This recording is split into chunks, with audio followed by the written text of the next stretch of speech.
سر کہ جب کوئی تحقیق کرتا ہے اور قرآن کو پڑھتا ہے تو اس کو یہ تین چیز پتہ چلتا ہے سر کہ جو جنگ کے میدان میں لڑے ہیں وہ پکے مسلمان، جو بھاگ گئے انہوں نے فسق کیا یا گناہ کبیرہ کیا، مگر جو میدان میں آئے ہی نہیں وہ کنفرم منافق ہے۔ یہ سورہ آل عمران آیت 167 میں بھی ہے، اور آپ بھی بہت کنفرم کر چکے ہیں کہ جو میدان میں نہیں آتے وہ کنفرم ہے کہ وہ منافق ہے۔ تو اب سوال یہ ہے سر کہ جب واقعہ کربلا ہوا تھا اس میں تو لگ بھگ سارے لوگ شہید ہو گئے تھے، اور جتنے بھی شیعہ تھے وہ کوئی بھی جنگ کے میدان میں نہیں آئے، تو قرآن کے روح سے تو سر وہ سب کے سب منافق ہو گئے۔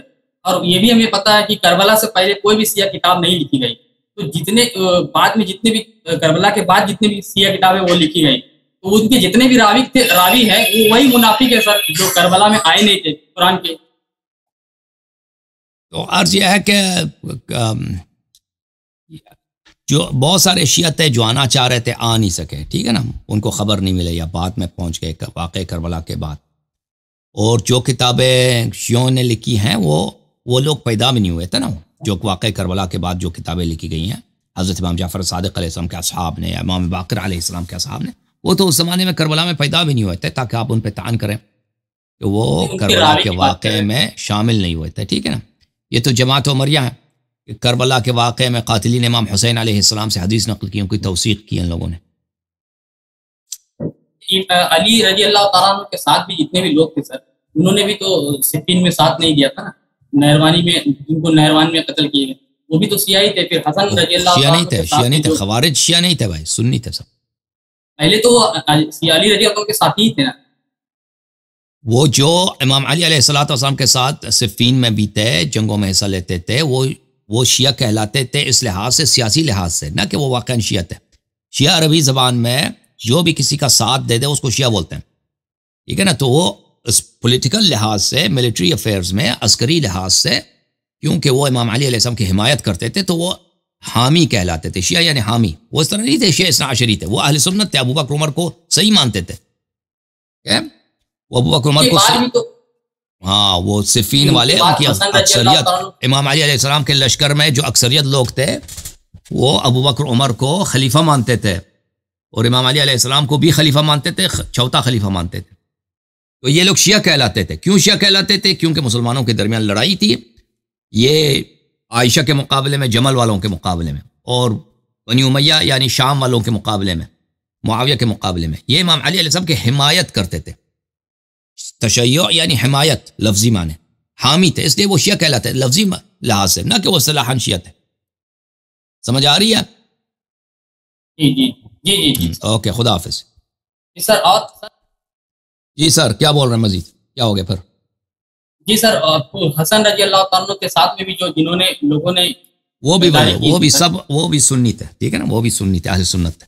پھر حسین رضی اللہ سر ایسے میں تو سارے سنی ہو جائیں گے، پھر نہیں ہو جائیں گے نا، تو آپ کو فکر نہیں ہے نا کہ میں نے یہ بار بار توضیح دیا نا کہ شیعہ کے دو معنی ہیں، ایک ہیں کہ پولیٹیکل لحاظ سے سپورٹر، جو سپورٹ کرتے ہیں اہل بیت علیہم السلام کی۔ تو کوفہ عراق کے اکثر لوگ وہ ابو بکر عمر کو بار بار کہہ رہا ہوں کہ ان کو صحیح خلیفہ مانتے تھے، امام مانتے تھے، وہ عثمان کو بھی صحیح مانتے تھے، لیکن کہتے تھے بعد میں عثمان خراب ہو گیا ہے۔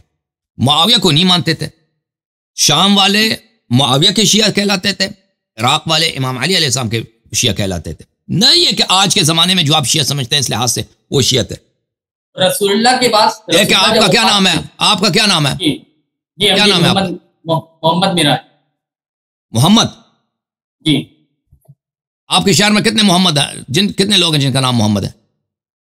بہت سارے ہیں سر۔ تو ٹھیک، سمجھ آ رہی ہے نا۔ اب ایک شخص، آپ محمد کیا کام کرتے ہیں؟ میرا ٹیکس کا کام ہے۔ تو کوئی جیل میں بھی ہوگا، اس کا نام محمد ہوگا نا، ہے کہ نہیں آپ کے شہر میں؟ تو کوئی کہہ سکتا ہے کہ آپ جیل میں ہیں ابھی؟ آپ جیل میں، آپ جیل میں ابھی؟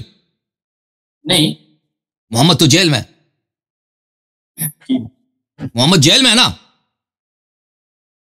تو آپ جیل میں نہیں سر، نا، تو آپ سمجھ رہے ہیں شیعہ لفظ کے دو مختلف معنی ہیں۔ بات نہیں کر رہے ہیں، وہ تو سر ان کے ساتھی تھے نا، وہ تو ان کے ساتھی تھے، جو سمر بھی تھا، تو وہ شیعہ ساتھی تھے، وہ دیکھیں میرے بھائی ساتھی تھے، اہل سنت نے بیعت کیا نا، حضرت علی کو جنہوں نے شہید کیا وہ بھی تو انہی کے ساتھی تھے۔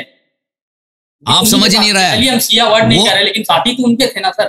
ساتھی تھے لیکن وہ شیعہ اثنا عشری نہیں تھے. وہ امام علی علیہ الصلوۃ والسلام کو بالنص خلیفہ نہیں مانتے تھے. آپ سمجھ رہے ہیں بات آپ کی ہماری. وہ امام علی علیہ السلام ابو بکر کی خلافت کو صحیح سمجھتے تھے, عمر کی خلافت کو صحیح سمجھتے, عثمان کی خلافت کو بھی صحیح سمجھتے تھے. کہتے تھے بعد میں عثمان خراب ہو گیا. امام علی علیہ السلام کو اس لیے صحیح خلیفہ سمجھتے تھے کہ ان کے ساتھ بیعت ہوئی ہے, نہ کہ ان کے پاس نص ہے. اس لحاظ سے وہ شیعہ کہلاتے تھے کہ وہ معاویہ کے مقابلے میں امام علی علیہ السلام کی سپورٹ کرتے تھے. ٹھیک ہے نا. تو یہ واضح اکثریت جو امام حسن علیہ السلام کے ساتھ تھے, جو امام علی علیہ السلام کے ساتھ تھے, یہ اہل سنت تھے. یہ لوگ ان میں شیعہ جن معنوں میں آپ شیعہ سمجھتے ہیں نا کیا امام علی علیہ السلام کو بالنص خلیفہ مانے, وہ ان کی تعداد بہت کم تھی اس زمانے میں, نہایت کم تھی. اس کے مطلب تو شروع سے تھے ہی نہیں, اللہ کے نبی کے بعد, اللہ کے نبی کے انتقال تھے لیکن ان کی تعداد کم تھی. اس کا مطلب بس آپ کو میں کس طرح سمجھا دوں بھائی. وہ جو شیعہ بالنص امام علی علیہ السلام کو بالنص سمجھتے تھے وہ تو فدائی تھے, ہمیشہ امام علی علیہ السلام کے ساتھ تھے, لیکن ان کی تعداد بہت کم تھی. وہ جس طرح اہل بیت علیہ السلام خود کم تھے, اسی طرح ان کی تعداد بھی بہت کم تھے, گنے چنے لوگ تھے یہ لوگ. ٹھیک ہے نا. جو رسول صلی اللہ علیہ وسلم کے زمانے ان کو یاد تھی کہ امام علی علیہ السلام بالنص امام ہے, اس کو کیوں لے کے آئے, نکال دیں اس مولوی کو یہاں سے.